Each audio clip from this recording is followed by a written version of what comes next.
Hello my dear friends, how is it going?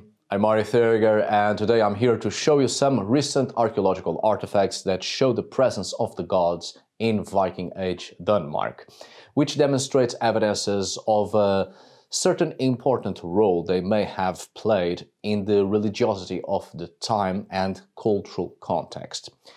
Mainly here showing you evidences for the trickster spirit Loki, and then of Odin, which is a deity that we already know, and it is quite clear that it was a very important deity within the aristocratic social environment.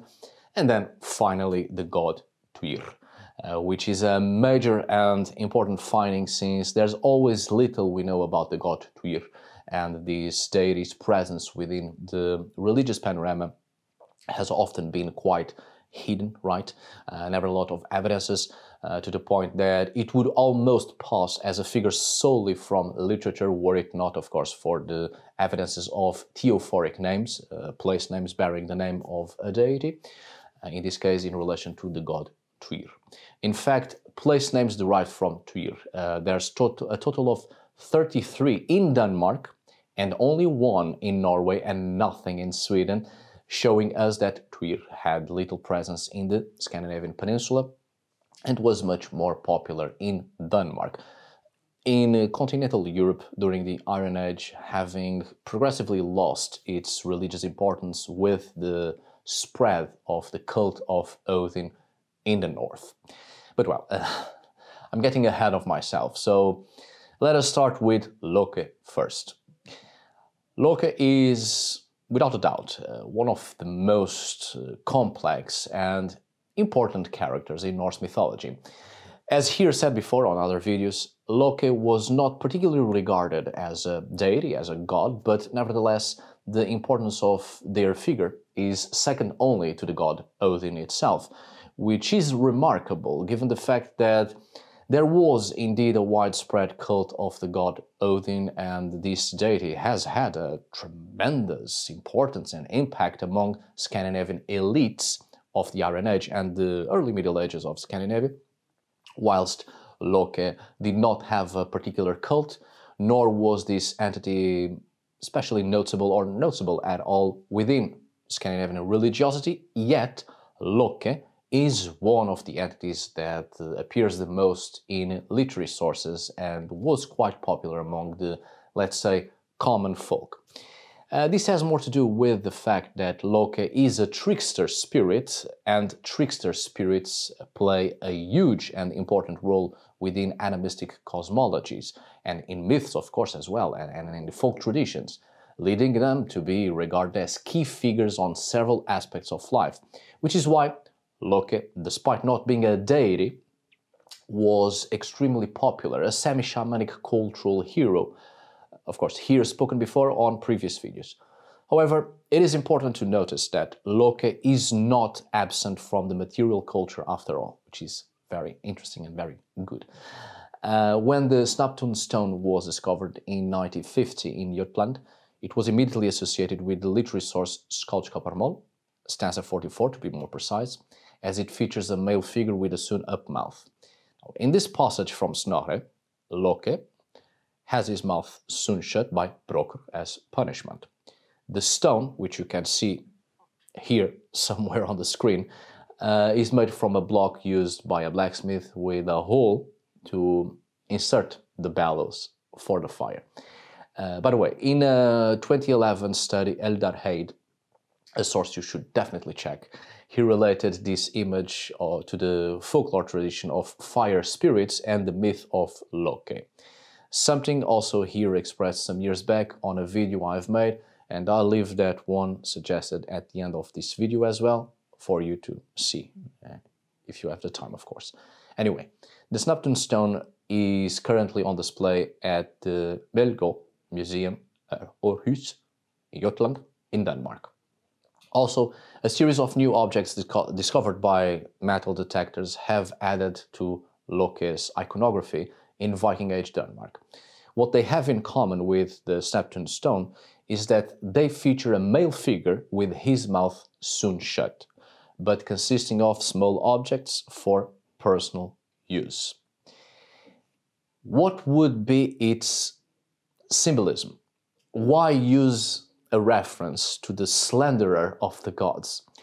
Well, certainly an answer to such questions depends on further research and iconographic context, but here we can elaborate a small hypothesis, I think. In a markedly oral society, the spoken word marks almost all social aspects of human communities, be they legal matters, religious, magical, galder, right?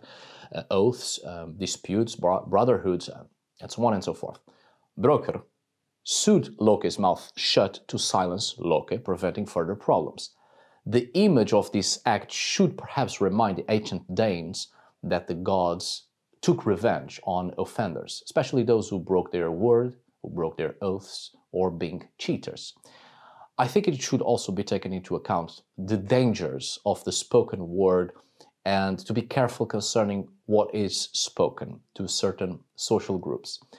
After all, Loki indeed has similar characteristics to those of other trickster figures and follows a very specific pattern of such figures, showing us the power of trickster spirits in the creation of things, especially of life, but also opening up new possibilities that go beyond the original plans of the gods, especially taking into consideration that in several cultures the gods of creation have an orderly plan, and trickster spirits often willingly or unwillingly unleash a series of events that may be understood as chaos within the framework of the gods, but end up being actions that give way to new possibilities that were not originally planned, and thus even new life that wasn't planned ends up coming forth. Trickster spirits also being responsible for making the world and life itself more habitable to several persons that had no space within the original creation of the gods. So Loki, having his mouth soon shut, is a good indicator of the power of the spoken word and one's abilities to change the course of things. This may have been a reminder to not speak against the elite, the nobility, the aristocracy, in an act of submission. As we know, after all, Iron Age and medieval Scandinavian society was highly hierarchical, with a lot of inequality between poor and rich, and several relations of servitude and slavery. Loki, being more popular among the common folk, his mouth soon shut reinforces submission, oppression, as a reminder. Yet, still a powerful figure whose abilities as a trickster spirit were sought after by the common folk, mostly in relation to being an aiding spirit in matters of fertility and of the domestic environment. So, this need of the abilities of a powerful spirit, but keeping it silent lest it angers the more powerful gods of the elite and the elite itself. Curiously, Snepton Stone and another recent discovery right here, which I've already shown you on a previous video, are both associated with contexts of fire, further indicating Loki's relation with fire as both a domestic spirit of the hearth and spirit of hot weather and wind, which helped farmers with their crops, as Danish later folklore presents.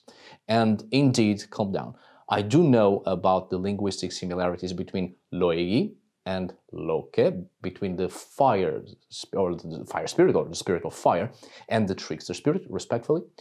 I know, linguistically speaking, it's not the same etymological root, therefore this is not evidence that Loki was related to fire.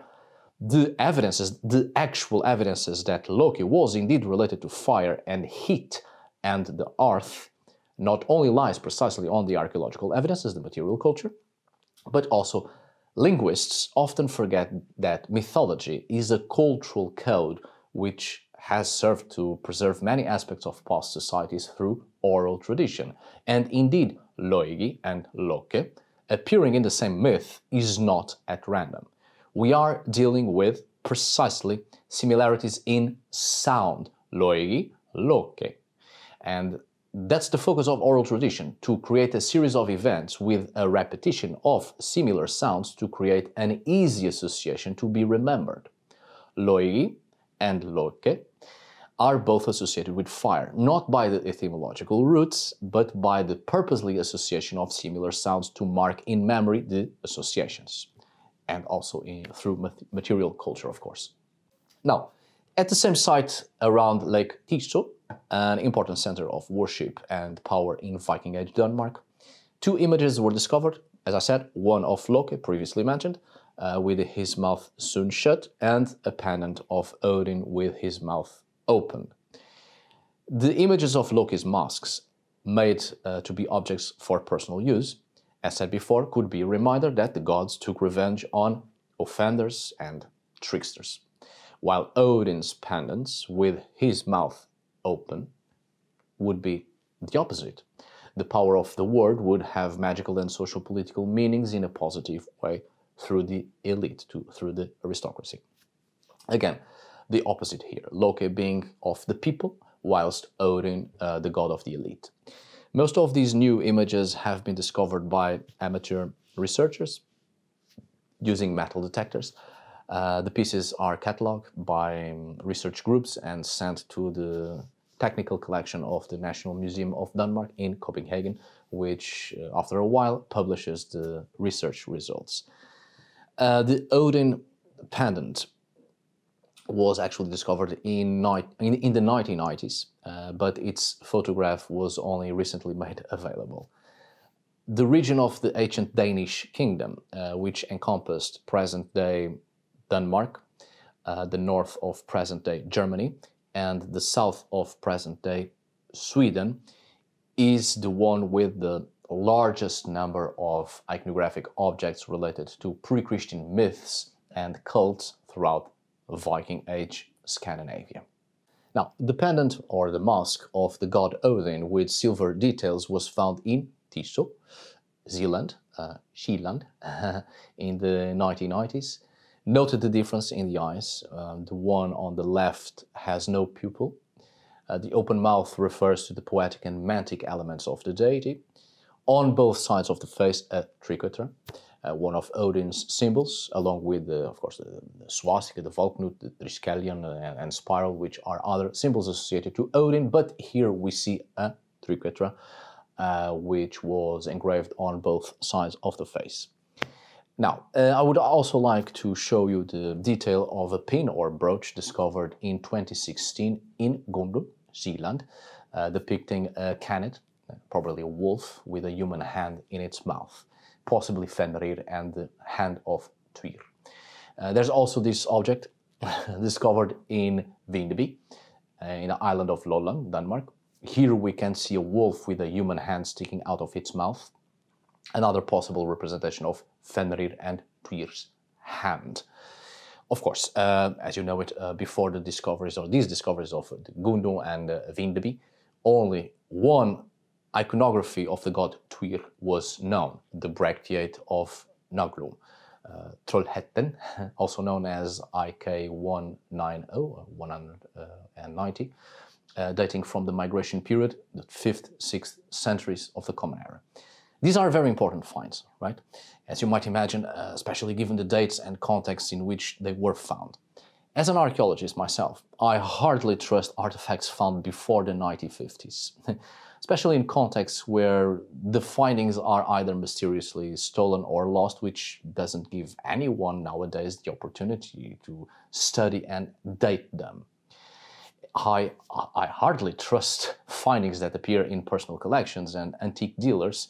There's been quite a lot of forgeries, especially between the early 1900s and the 1950s, with an especially sudden interest in archaeology in the 1930s and 1940s, with hundreds of thousands of amazing findings out of the blue, which have either disappeared mysteriously, disappeared as quickly as they were found, or came out as forgeries. However, it's good and refreshing to see these new findings from trusted sources in context of modern archaeology, where things are finally taken seriously. Mind you, this doesn't mean that all European museums can be trusted, because some of them have a pretty dark background still, especially in the black market, and the stolen material culture or acquired through very disturbing means. However, these right here are the real deal, and it's wonderful to find them, as it gives us a whole other perspective on Scandinavian Iron Age religiosity and culture, and helps us to dig through the literary evidences and better understand the religious panorama, especially here in the case of Loki and Tyr. So, my dear friends, I do hope you have enjoyed this video. Thank you so much for watching. See you on the next video. And as always, tack för idag. Thanks for today. Obrigado por hoje. Until we meet again, my dear friends.